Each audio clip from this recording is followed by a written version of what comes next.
तो उस वक्त सैयदा ज़ैनब जो इमाम हुसैन की छोटी बहन थी, वो आई और आने के बाद कहने लगी, भैया अम्मी ने दुनिया से जाते जाते तुम्हें चंद नसीहतें और वसीयतें की थी।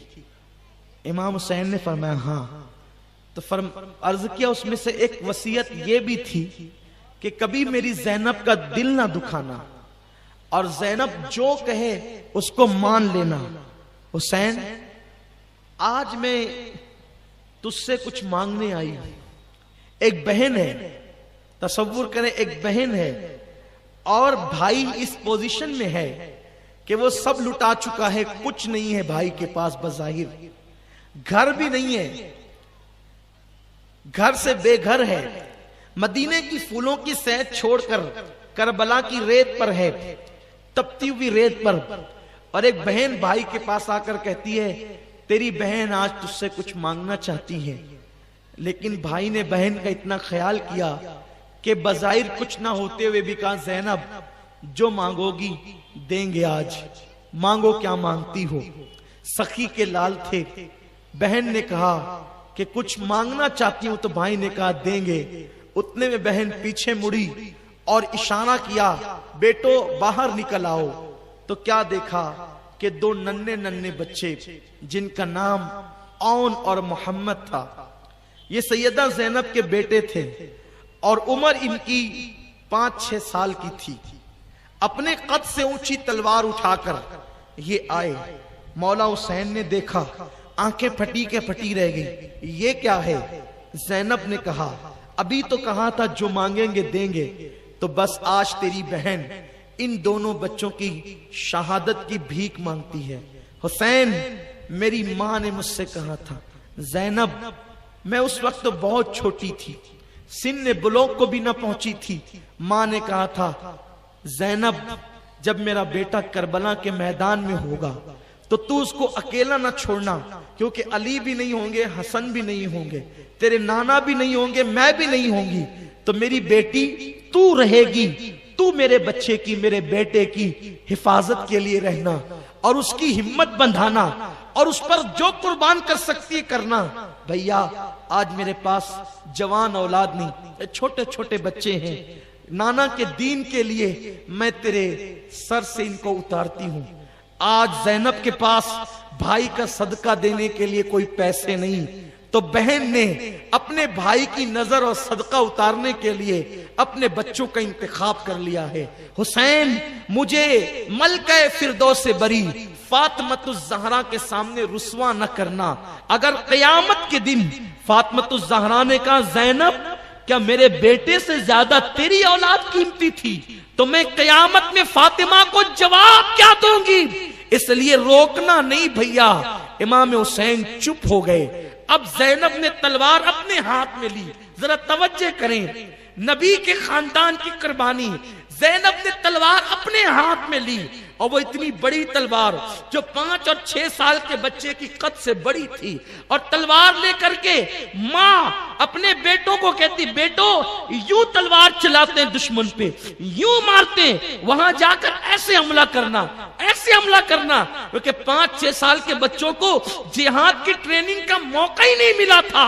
इस वक्त ज़ैनब एक औरत नहीं बल्कि अली की बेटी बनकर, नायबे अली बनकर, अली के खून की आबरू बनकर अपने बच्चों को कह रही थी यूं तलवार चलाना, और फिर कान में कहती है जल्दी भागो, कहीं तुम्हारा मामू फिर तुम्हें रोक न ले। हुसैन, फिर तुम्हारे बचपन पे तरस खाके तुम्हें रोक न ले। दोनों शहजादे घोड़े पर मां बिठाती है। बच्चे इतने छोटे छोटे हैं कि घोड़े के ज़ेन पर उनके कदम भी नहीं टिकते, और मां बच्चों को कहती है फी अमानिल्लाह, और आंचल पसार कर कहती है, अल्लाह फातिमा की तरह मेरे पास 56 साल का बेटा नहीं, शहरबानों की तरह मेरे पास 18 साल का बेटा नहीं, उम्मे फरवा की तरह मेरे पास 19 साल का बेटा नहीं, अल्लाह तेरे दीन के लिए ये मेरी छोटी सी कुर्बानी कबूल कर ले। ये छोटे छोटे बच्चे जैसे ही घोड़ा चलाते हुए मैदान में जाते हैं, कोई अफसाना नहीं, तारीखी हकीकत है।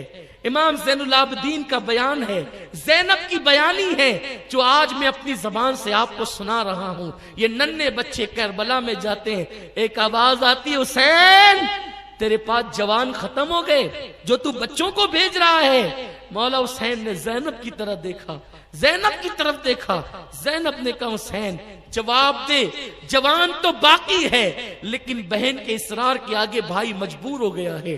और जब उन बच्चों ने तलवार चलाना शुरू किया तो उस वक्त अमर बिन साद ने कहा, ये बच्चे जाफर तैयार के पोते हैं, इसलिए ये वो लोग हैं कि जिनसे तुम तन्हा तन्हा जीत नहीं सकते। और चारों तरफ से उन 5 और 6 साल के मासूम बच्चों को घेर लिया गया। और मुसलमानों, ये जो अजानें हो रही है, ये उन बच्चों की कुर्बानियों का नतीजा है। ये जो नमाजें हैं, उन बच्चों की कुर्बानियों का नतीजा है। चारों तरफ से जब बच्चों को घेर लिया गया और उन पर तीरों का मीना बरसा दिया गया, अल्लाह अकबर, तो वो बच्चे जमीन पर गिरे। एक माँ थी, वो माँ खैमे से निकलकर अपने सर पर आंचल डालकर अपने बच्चों को छुप करके देख रही थी, मेरे बच्चे करते क्या हैं। लेकिन जैसे बच्चे घोड़े से जमीन पे गिरे, देखो माँ माँ होती है, यहाँ सैकड़ों माएं मौजूद है, यहाँ सैकड़ों माएं मौजूद है।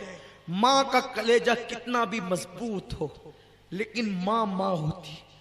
बेटे का पैर केले के छिलके से फिसल जाए तो मां कहती, अल्लाह मेरा बच्चा, या अल्लाह मेरा बेटा। लेकिन उस मां को मैं क्या नाम दूं? उस मां के जज्बात को क्या नाम दूं? उस मां की अस्म को क्या नाम दूं? जहां मर्द के हौसले पीछे हो गए वो ज़ैनब है, इधर बच्चे घोड़े से जमीन पे गिरे हैं, उधर भाई को इशारा किया, ले आ लाशे, और खुद सर सजदे में रखकर शुक्र अदा करती, अल्लाह तेरा शुक्र है, तूने मेरी कुर्बानी को कबूल कर लिया। मौला हुसैन जब बच्चों को उठा करके लाते हैं तो दोनों के सर तन से जुदा थे, सर अलग थे, जिस्म अलग था। माँ माँ होती है। अब तक ज़ैनब अली की बेटी थी, इतना सब कुछ जो कर रही थी अली की बेटी थी। जैसे ही बच्चों का कटा हुआ सर देखा, दोनों बच्चों को सीने से चिमटा लेती है, और अब वो सिर्फ एक माँ होती है बस। और एक माँ की हैसियत से जब कटे हुए सर देखती है तो चीख मार करके जमीन पे गिरती है ज़ैनब और बेहोश हो जाती है। भाई को हैरत होती है कि जिसने अब तक मुझे उम्मीद और हिम्मत बंधाई, आज वो ज़ैनब बेहोश हो गई। लेकिन भाई इतना मजबूर बज़ाहिर था कि बहन के बेहोश होने के बाद चेहरे पे छींटे देने के लिए भाई के पास पानी के चंद कतरे भी न थे कि वो अपनी बहन को छींटे दे करके होश में ला सके। तो भाई ने अपनी बहन को दामन की हवा दी, ज़ैनब होश में आ गई और बच्चों को फिर सीने से चिमटाने लगी।